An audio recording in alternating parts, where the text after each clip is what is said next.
nós vamos falar, então, do livro Combatentes, Tempos de Falar, Depoimentos da Audiência Pública da Comissão Estadual da Verdade do Paraná. Inicialmente, eu acho que é importante falar o que deu origem ao livro. E ele vem de um evento que foi promovido pela universidade, pela UniOeste, aqui no campus de Cascavel, e que sediou, então, uma audiência pública da Comissão Estadual da Verdade, a Comissão Teresa Urban do Paraná. Foi uma iniciativa nossa, do Comitê Memória, Verdade e Justiça do Oeste do Paraná, a realização dessa audiência que recebeu acolhida, em primeiro lugar, da Comissão Estadual e, em segundo lugar, da Universidade, da UniOeste, que com a presença, né, do professor Alfredo, que conseguimos, então, realizar, através de um projeto de extensão, a realização, num primeiro momento, dessa audiência pública, que foi um sucesso absoluto. Nós lotamos, né, o auditório com pessoas interessadas em ouvir sobre a ditadura aqui no oeste do Paraná.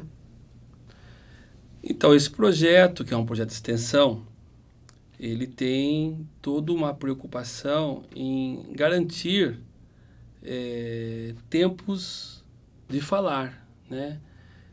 Depois de muitos anos, algumas décadas, esses personagens históricos que resistiram ao projeto antidemocrático, né, ditatorial, e não tinham se expressado ainda toda a estrutura do que eles viveram nesse período, né?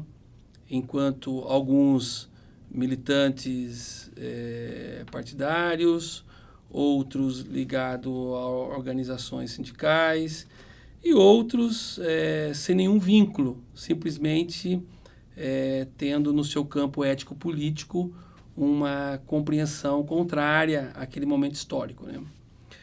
E quando a audiência pública acenou a importância de nós realizarmos esse evento aqui na nossa região, nós não tivemos dúvida de dialogar com as autoridades da universidade e assumir conjuntamente com os professores, alguns acadêmicos, alguns pesquisadores, alguns personagens que não são nem da UniOeste, né?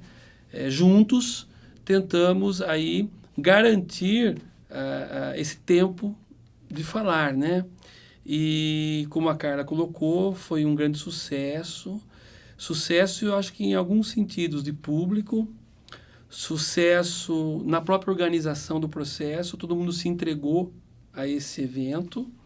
Sucesso na possibilidade dos personagens sentirem-se muito à vontade, inclusive até de não falar, né? Acho que é um respeito ao humano, né? Um momento tão delicado, né? Das pessoas que também não tinham condições de falar, também não falar, apesar de quando você não fala, você fala muito, né? E a UniOeste, eu acho que eu gostaria de demarcar, através do reitor e sua equipe, mas principalmente da Aparecida Fiola, que é a nossa diretora da editora, que também, junto com a sua equipe, contribuiu imensamente para que esse evento ocorresse e depois se consubstanciasse nessa obra. O que mostra também uma direção da editora, né? E como ela mesmo diz, é uma obra inédita e como obra inédita, eu acho que a gente tem que sempre lembrar, porque na literatura a gente vê muitas obras, muitos conteúdos que não são inéditos, né? A maioria não é inédito. Então, o que é inédito, nós temos que saber dar o lugar a que ele merece, né? E também dizer assim que a sociedade está ganhando um presente no campo da universidade, que é conhecer um pouco o que ela é, né? Porque a Carla depois pode trabalhar mais isso, mas pelo conhecimento aproximativo da sociedade, principalmente regional, que nunca ocorreu nada na região, na resistência à ditadura. E o evento vai mostrar, não, ocorreu e os personagens estão aqui, os personagens estão ainda, a maioria, vivos, né, para contar a sua história. combatentes traz essa ideia de pessoas que de alguma forma resistiram, são personagens, né? Então, a gente tem essa ideia da resistência, mas é muito importante lembrar que se há resistência é porque há repressão. Correto. Então, são pessoas que foram duramente reprimidas, né? Como é que a gente fez esse trabalho? Nós contamos com a contribuição, com o companheirismo, né, do jornalista e ativista Aloísio Palmar, que atua e mora lá em Foz do Iguaçu, e ele conhecia algumas pessoas que poderiam ser possíveis depoentes no âmbito de uma audiência pública da Comissão da Verdade. Então, o que nós fizemos? Ele, junto com o historiador também, Valdir Sessi, fizemos os contatos e fomos, né? Eles fizeram essa tarefa de visitar essas pessoas previamente, conversar com elas, saber se eles poderiam se dispor a vir até aqui, né? A universidade também disponibilizou o veículo, eles fizeram essas visitas prévias, fizeram conversas com eles para convencê-los. Então, eles foram convidados, eles vieram para cá. O que a gente privilegiou?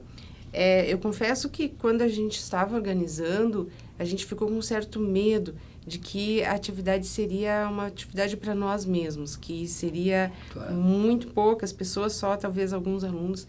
E por quê? Porque existe esse resquício de uma certa imagem de que aqui não houve ditadura, por um lado, e de que todos apoiavam a ditadura. O que é uma inverdade de um lado e o que é uma falsidade de outro. Nem uma coisa nem outra. Aqui houve ditadura e nem todos apoiavam a ditadura. Então, nós andávamos nos corredores, no intervalo, quando saíamos ali, a gente ouvia as pessoas contando outras histórias que vivenciaram, que ouviram falar e que sabiam, e contando, eu deveria ter trazido a minha mãe para assistir, eu deveria ter trazido meu pai para assistir, porque ele ia lembrar de outras coisas e ele ia contar também. Então, foi muito gratificante para nós, o auditório estava cheio, eu já disse, mas realmente é bem relevante. Então, nós fomos atrás, em princípio, daquilo que nós já conhecíamos e sabíamos que existia. Um grupo muito forte é relacionado ao chamado Grupo dos 11, que eram grupos que foram organizados em torno da figura do Leonel Brizola, que organizou, né, a resistência em 1961, a chamada Campanha da Legalidade, que permitiu e que possibilitou a posse do João Goulart quando o Jânio Quadros renunciou. Então, o Brizola fez um imenso movimento de resistência e, a partir daí, começou a criar esses grupos de 11 companheiros, como um time de futebol, né, que iriam resistir ao golpe. Aqui na região, vários grupos foram formados, que era mais ou menos essa ideia, né, de que fossem vários grupos mesmo. Então, esses grupos formados, a gente não sabia quase nada sobre eles. E foi muito impactante perceber que tudo que eles faziam era ter um folheto do Brizola, ter uma carta do Brizola, ter ido num comício do Brizola, mas percebam, antes da ditadura. Não foram atos de rebeldia depois dos militares terem assumido o poder, foi antes, né? E mesmo assim que a ditadura foi instaurada, eles foram caçados. A gente percebeu isso, né, pelos documentos que a gente conseguiu juntar a essa documentação, ao processo, e a gente percebeu que dia 3 de abril tinha gente sendo presa, dia 4 de abril de 1964 tinha gente sendo presa.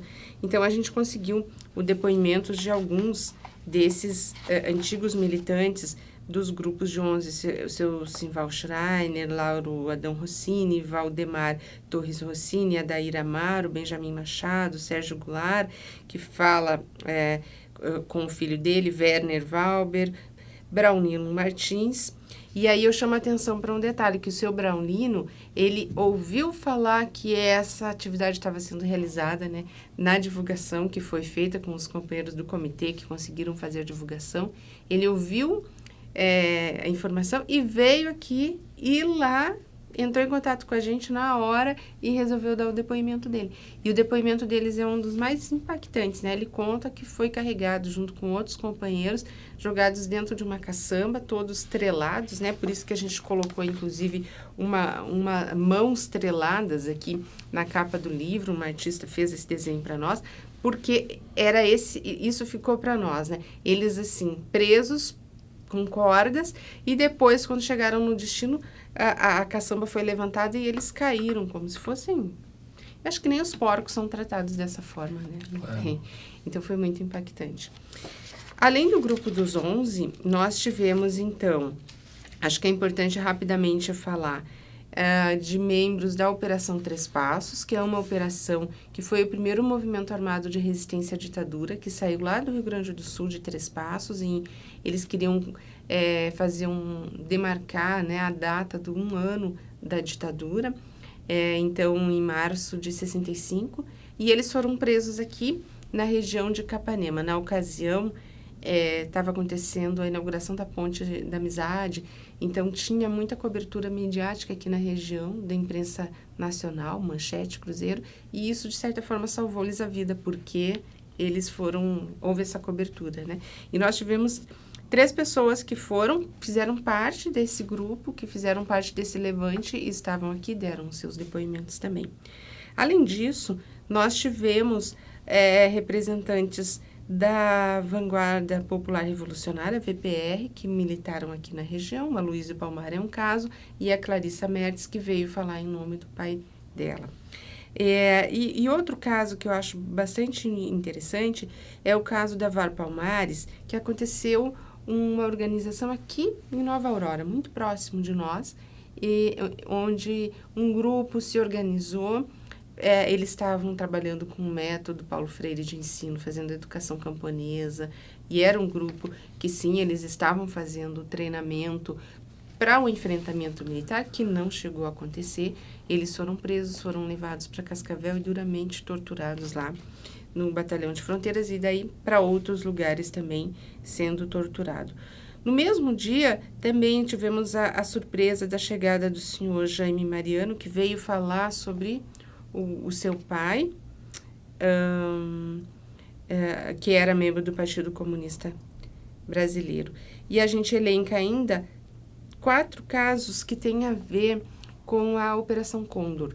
A Operação Condor foi uma espécie de aliança entre os países do Cone Sul, uma aliança repressiva que fazia com que a polícia brasileira colaborasse com a polícia argentina, uruguaia, chilena, paraguaia, como se não houvessem fronteiras. E aí, vários casos, né, vieram à tona aí no final dos anos 70, e a gente teve aqui algumas falas bastante emocionantes, como da dona Domiciliana, que conta o caso do seu pai, porque a sua mãe aqui presente não conseguia falar, né? Um pouco dentro dessa lógica aqui. E, por fim, eu acho que a gente tem ainda que lembrar que nós tivemos uma outra parte, que tivemos depoimentos indígenas, que foram muito importantes, que foram também, que falaram de como a construção da Itaipu Binacional afetou a vida deles, como eles sofreram deslocamentos, especialmente lá na zona de Guaíra, a partir da destruição das 7 quedas. Né? Esses depoimentos, eles não estão aqui no livro, porque eles já estão documentados como documentos do Ministério Público. Então, esses documentos podem ser acessados a partir do Ministério Público. Acho que essa participação, ela tanto no primeiro momento do evento, como a participação de quando nós lançamos o livro, que foi um outro momento com novos palestrantes, também em casa lotada, né? Também pela nossa surpresa novamente, né? A gente achava também que poucas pessoas estariam presentes, mas os depoimentos assim não registrados deveriam ter sido registrados, mas não foi. Foi uma falha que cometemos, de quem estava assistindo, de quanto isso impactou, e o quanto que isso começou a dar significado para elas ao conhecer um pouco da história delas mesmas que moram na região. Então, esse é um dado que é importante para a universidade, porque a universidade, compreendendo de forma clássica como sinônimo do conhecimento, e não como mercadoria, né, ela vem contribuir em todas as suas faces, quando feita desta forma, a dar a possibilidade para que esse sujeito histórico da região se encontre na região, né, se sinta a região, mas com a sua história, não como bairrismo ou como mas com a sua história. Eu acho que isso foi um ponto também alto do evento e que, segundo a professora Cida, num segundo momento, nós vamos retomar a discussão para também transformar num livro esse segundo evento, né? Também deixar o registro público desse outro momento importante que ficou.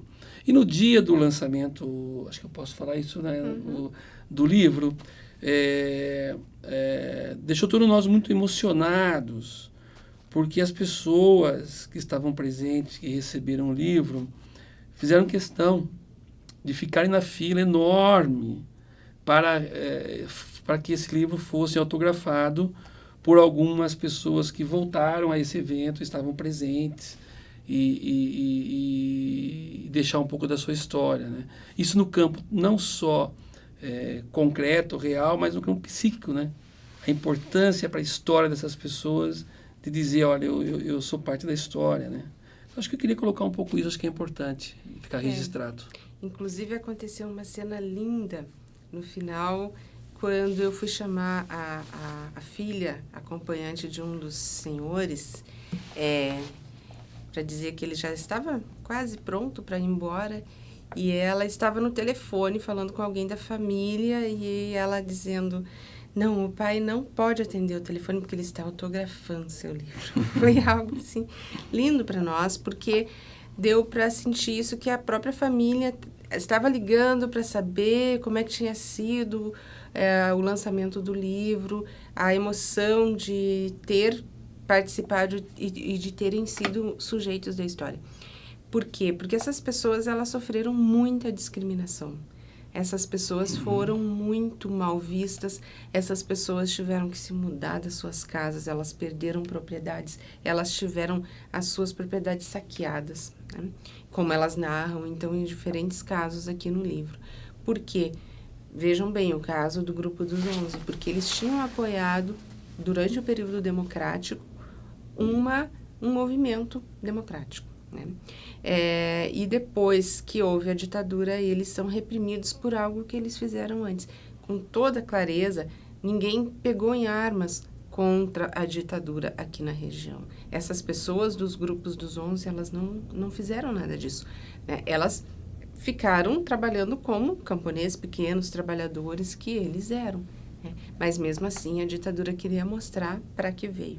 Então eu acho que tem um efeito pedagógico muito importante, as pessoas saberem disso, ler os livros, né? Porque o livro ele está disponível, né? E a gente tem desenvolvido trabalhos didáticos com esse material para que ele possa ser usado em sala de aula. A gente sente muito isso, os professores, quando a gente dá palestra, quando a gente vai na escola, eles pedem para a gente, ligam para nós, desesperados muitas vezes, eu preciso que vocês venham aqui explicar para os alunos que houve ditadura aqui, né, e que de fato a ditadura é horrível. Então, esse livro é uma tentativa de mostrar isso. Houve ditadura aqui na região e foi, né, e as pessoas foram reprimidas, né? E não houve esse apoio, como a história dominante muitas vezes quer mostrar. Então, acho que tem essa característica bastante contundente, que é o papel social da universidade. Claro. A importância de ler esse livro e estudar esse livro, principalmente para as gerações que estão agora aí distante do que se passou, conhecer a sua própria história. Isso é importante.